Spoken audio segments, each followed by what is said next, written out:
it's Jay. And do you know how old I am? Hello to you and welcome to another video. I know it's not my normal day for uploading, but since summer in the city it's all gone a bit haywire with me uploading. But anyway, that's beside the point. I've been asked a few times recently how old I am. Now, I'm well aware I look older than perhaps I am, but the reason people have asked me how old I am is because of the sorts of things I've been getting up to. Going to Summer in the City, for example, is one thing. Getting into my YouTubing, as it were. Going and meeting YouTubers, watching a lot of YouTubers, making YouTube videos. Collecting my geeky stuff. You know, people have been asking me, what, you're in your 30s, aren't you? Why are you doing that sort of stuff? Surely that sort of stuff that people in their 20s do. I've been having that quite a lot recently. And yes, I am in my 30s, and yes, you look at YouTubers, it's 20s, mid-20s and below. Geeky stuff, people don't expect 30-year-olds, 30-plus-year-olds, to be getting into that sort of thing. But I've had to think about why, at this age, I am getting into things that perhaps younger people are into. And I'm going to share that with you. I think really it has been a change in my mindset in the past year or two maybe. I've got fed up with the routines of just work, going to work, coming home, going to work, coming home, and thought I'm going to do some stuff that I want to do. And it shouldn't matter how old you are. If you want to do something, as long as it's legal and all of that business, then you should be able to go and do it without anyone pointing the finger or saying, hold on, that's not right for your age. Now some people might say, oh, that sounds a bit midlife crisis-like, and yeah, perhaps some of the elements are the same, but at the end of the day, if you want to do something and it's not hurting anyone else, then what is the problem? You should be allowed just to do it. I don't think of it as sort of midlife crisis, I think of it as more of a reawakening. I went straight from school to college to university and into a job. I've never taken a year out from institutionalisation, if that's even a word. I've had various issues throughout my life. At school there was family issues going on. When I was at college I'd moved from who I was living with. University, I have to admit, was the best time of my life. I moved away from home, I discovered myself, I learned more about myself in those 4 years than any other time in my life. I went away, I met new people, I met friends for life, I had my heart broken more than once, I experienced things and I learnt so much about myself. But the end came far too quickly, and as I said, I went straight from university into a job. And a job which, I have to say, whether it's in my mind or not, makes me feel as if I can't really be myself. Makes me feel that I have to be a certain way. I'm a teacher, and I just sort of have that viewpoint, as I say, it might just be me, that teachers have to be above reproach. Any misdemeanours for a teacher is awful, because they are, bringing up the next generation, as it were. And whether that's true or not, that's a whole nother issue.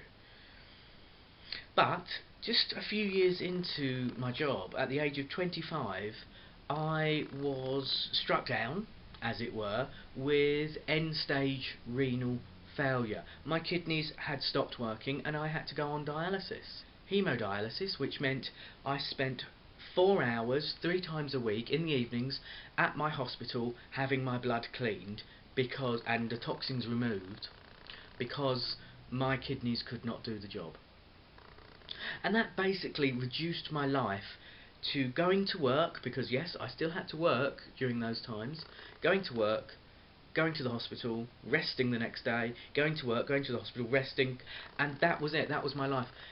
I still saw some friends, but my social life was just taken away from me at the age of 25. And For 4.5 years, that was my life. Then, luckily, in 2010, very early on in 2010, I was the recipient of a kidney transplant. So, little side note, if you haven't signed up to the donor register, please do, because it's really, really important. I actually made a video one of my anniversaries on my kidney for Kidney Week, and I'll put a link in the description below about why people should sign up to be a organ donor. Going off the track there a little bit, but after the transplant, obviously I had a period of recuperation. It's a massive operation, so that was another, say, year really. So for 5.5 to 6 years, my social life was really, really restricted. From the age of 25 to the age of 30 to 31, I couldn't do the things I wanted to do. I couldn't go away because I had to be at the hospital every other day. I couldn't really go on holidays. I couldn't drink a lot because I was on a fluid restriction. I was on a dietary restriction as well, so I couldn't eat what I wanted. I couldn't drink what I wanted. My life, as I said, was work and hospital, and that was it.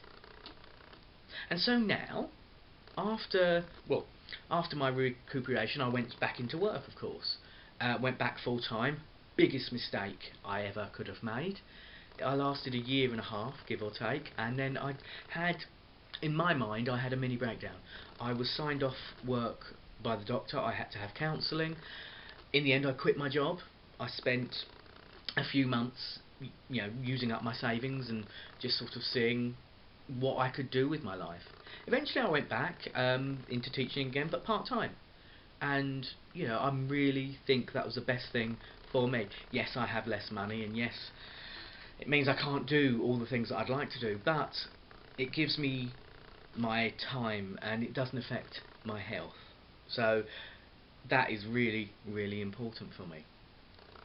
But as I say, so I got back into that, and it was a couple of years going into that, and then I started to have this realisation. I've fallen back into the trap of just going to work and coming home and going to work and coming home. I was doing a lot more, don't get me wrong, than when I was on dialysis.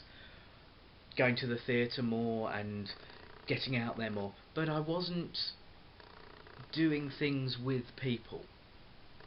By the time, say, 32, that I was thinking about getting back out there, the vast majority of my friends, well, they've settled down. They've done all of that thing. They're in their 20s and they're settled down. I realised a little while back that where I work, I'm the only single person there. Out of my close circle of friends, I am one of the... There's the phone. Totally gone my train of thought now. Yeah, so lots of my friends are settled down. I am one of the very few, a handful of people out of my friendship groups that is single. But here I am, 35, and thinking, why shouldn't I be doing the things I want to do? Okay, they're things that I wanted to do when I was 25 and didn't have the chance to, or didn't have the opportunity to, or didn't have the means to, due to my health situation. And so I'm doing now. But why the heck shouldn't I? Why shouldn't I be stood here in front of a camera spouting a load of rubbish like any person can do? Why shouldn't I do this like any 20-odd-year-old can? Just because I'm 30-odd doesn't mean I can't do this, right? Later on this week, I am actually going back to where I went to university. A few of us are meeting up, and I'm hoping it's going to do something for me. It's going to give me... It's not going to be depressing, oh, this was where I did this and that and the other and met this person who did this and whatever, but it's going to give me some sort of boost that actually what I'm doing is what I'm doing and it's no one else's business. What I'm doing is what I'm doing and I can do it because I want to. What I'm doing is what I'm doing because I want to do it. And that's fine.